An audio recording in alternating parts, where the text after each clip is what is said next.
Hi everybody, my name is Jeremy, this is Red Means Recording, and I'd like to talk to you about an uncarved block of wood. Think of a piece of wood, just a piece of like rectangular wood, hasn't been carved. Oh my god, I should not have that there, should I? Jesus. Come back here. You got that piece of wood in your mind yet? It's like rectangular, sit it on a table. It's got nothing to it, right? There's nothing there, it's just a piece of wood. But if you carve it, if you start like carving it with intent, you might get an interesting shape out of it. And that's kind of the belabored analogy that will lead us into what I want to show you with the Digitakt today. This is a completely blank Digitakt session, no samples in it, and I'm going to start loading some stuff up from the factory library. All right, we're going to use this trunk kit here. We've just decided to make a particular type of incision into our wood. It's going to lead us down a path. Next thing I want to add is a snare. Excellent. Okay, so here's really where the meat of this comes from. I'm going to go to this cowbell channel here, and I'm going to put 16 trigs down. It's a very rectangular expression of percussion right there, isn't it? Very kind of nothing going on, just beating you over the head with it.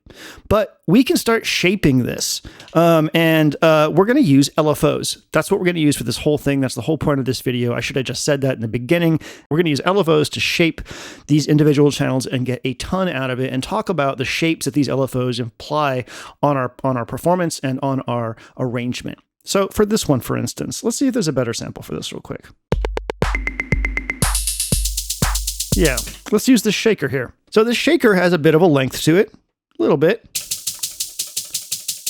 How could we shape this and create some groove from this shaker without having to go in and do a bunch of stuff? Well, we can go to this LFO. Let's pick something like the decay of our amp. And what that means is if we go to our amp right here, you can see that we have this shape here. This is our amp envelope. So if I was to shorten this up and go like this, you'll hear that we have a very different sound. Let's go ahead and play and go over to LFO and start turning this up. This LFO, or low frequency oscillator, is now shaping the decay. It's taking that right there and going like this. Let's give it some more. Changing the speed of this will change the shape of that modulation.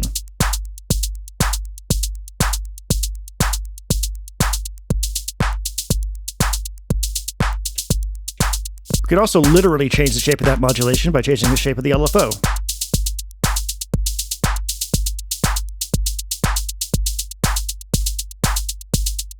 One of the points that I want to make with this video is that while this random thing is pretty cool, it doesn't imply groove. It doesn't have a repeating shape that we can infer.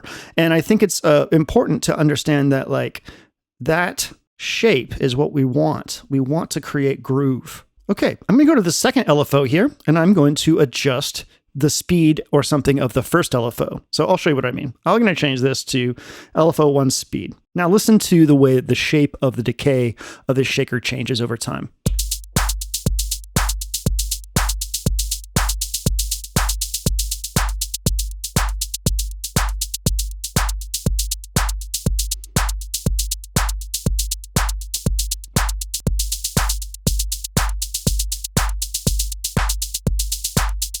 So we're kind of creating interference patterns here. We have the shape and the speed of one LFO changing the decay of that sound over time. And then the second pattern is this LFO carving out different shapes from the first LFO. We're carving shapes. We're creating topology with modulation. Let's go ahead and try this on a different sample.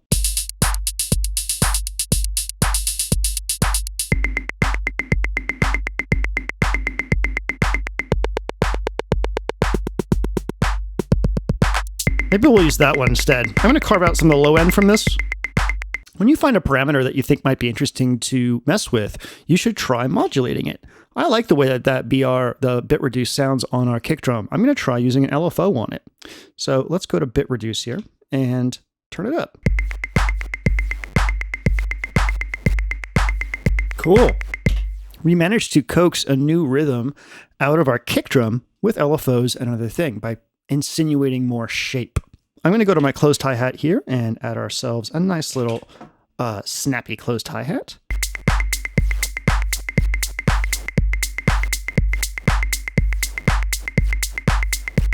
That's cool.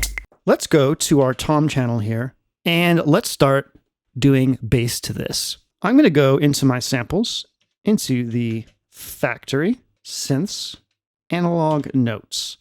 And I'm going to start finding some bass sounds that I like. And I'm going to put them all next to each other in the sample pool.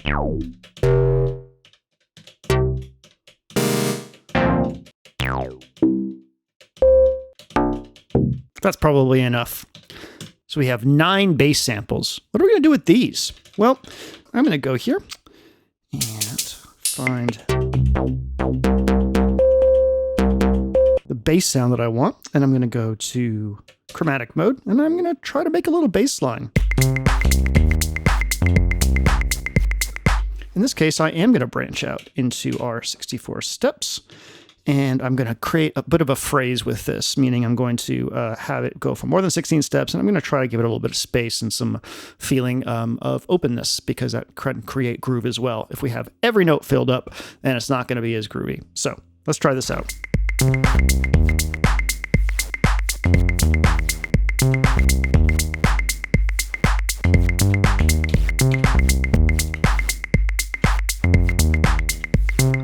Go into our LFO here and go to sample slot. This is a trick we're going to be using a ton in here. And what this is going to do is we go into our sample pool right here. See how it's all this linear kind of like collection of samples here, like 0 to 128. We're going to be able to move through those samples and more if I want, but we're going to focus on just those to create groove by changing our samples with those LFOs.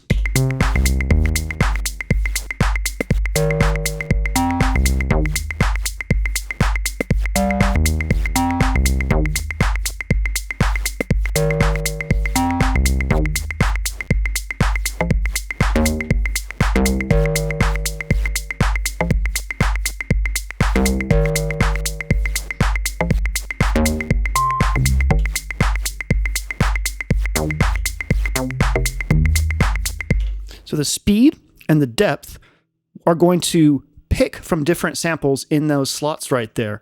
And depending on the speed and depth and the shape, you will get an implied sort of groove through the movement of that shape, the LFO shape. And that's what we're doing here. We're carving the wood with these LFOs. Now, if I was to play more notes, we'll hear this even more. So maybe we'll do that.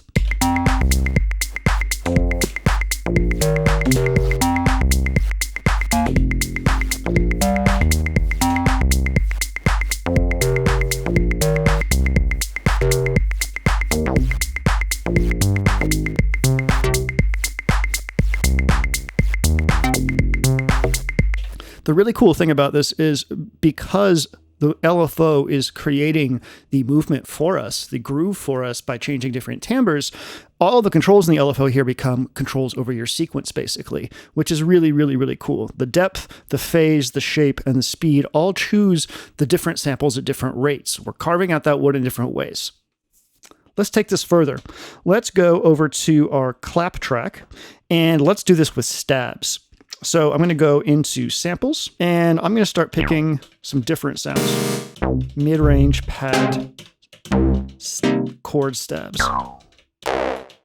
Load those to the project. So we got 8 new stabs to work with. We go to the source here, pick one in the middle. These LFOs are what you call bipolar. So if you look at the shape, you kind of see like the little 2 dots that implied x-axis, I guess it is. Think of that as your 0 point. And our 0 point is where a knob is set or where a sample is set in the case of what we're doing right now. So think of it moving up and down, bipolar, negative and positive from that point.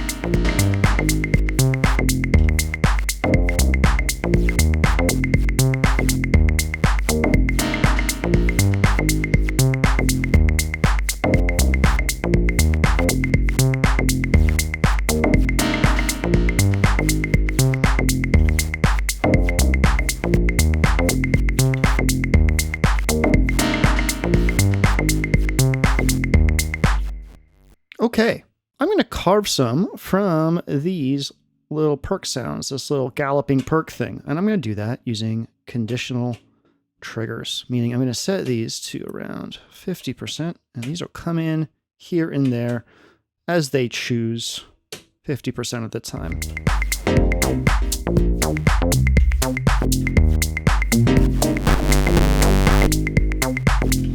Okay, next up, let's go into samples, drums factory. We want to go to acoustic, slapped percussion. All right, how about all these darbukas? I think those are probably going to be the best, but let's check out the tone. Oh, I like those better. And let's go over to 7 here, pick our sample, probably one of the Tomacs, and let's record something.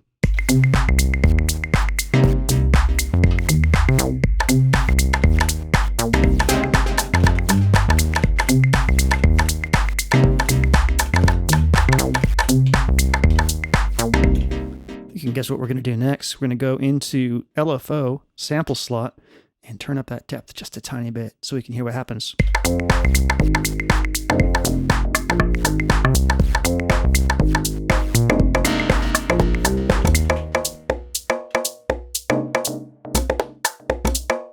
Yeah, that's cool as shit.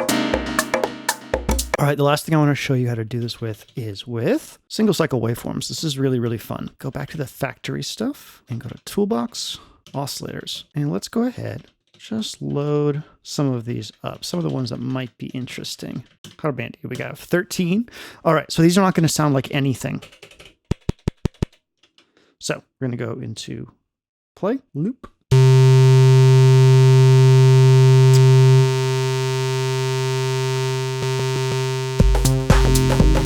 All right, let's go ahead and record a melody with this real quick.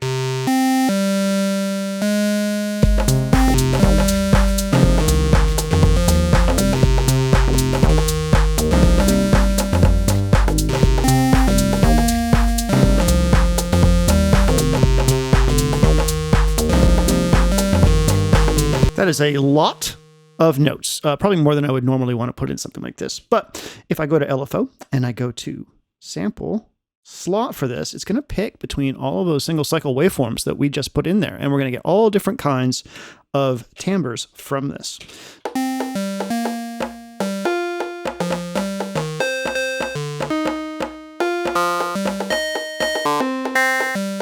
Yeah, that's pretty cool.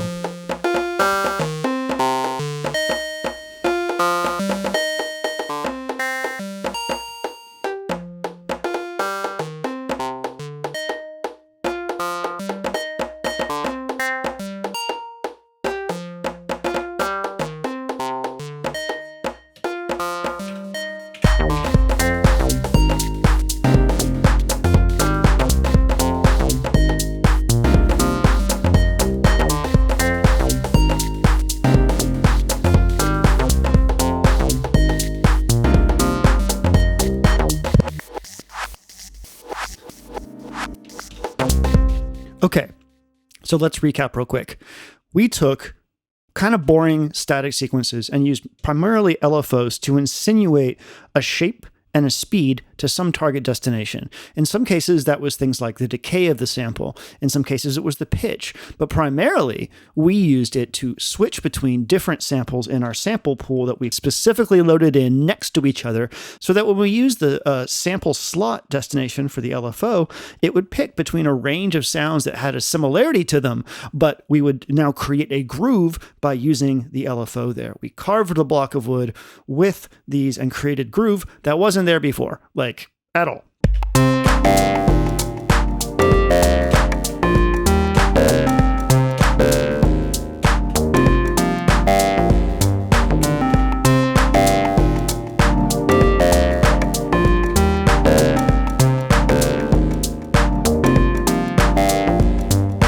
Well, I think that's all I have to talk about for this. I hope this was fun. Use LFOs. Use them to make groove for you. Listen to the shapes. Carve that wood. My name is Jeremy. This is Red Means Recording, and I hope you have a wonderful day. Goodbye.